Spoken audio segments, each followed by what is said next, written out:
सुरू आहेत। बहुचर्चित कन्व्हेन्शन सेंटर असेल, जवळपास 250 कोटीचा अमृत 2 हा ड्रेनेजच्या लाईन्सचा विषय असेल, जवळपास 3400 कोटीचा पूर नियंत्रण प्रकल्प आहे। यासह रंकाळा, गांधी मैदान, म्हणजे कधी नव्हती एवढी विकास कामं या ठिकाणी सुरू आहेत। रंकाळ्याला तर आता रात्री जर आपण पाहिलं तर क्वीन्स नेकलेसचं स्वरूप प्राप्त झालेलं आहे।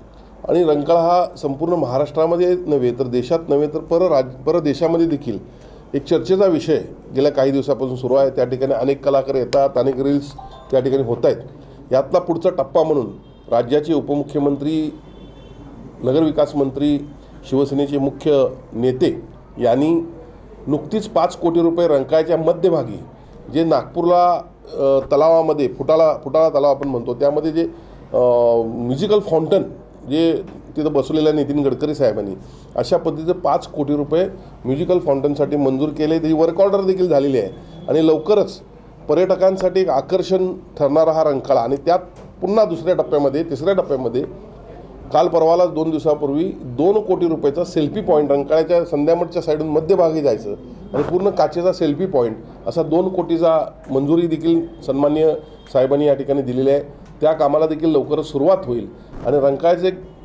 वेगळ्या पद्धतीचं स्वरूप आपल्याला पुढच्या काळामध्ये पाहायला मिळणार आहे।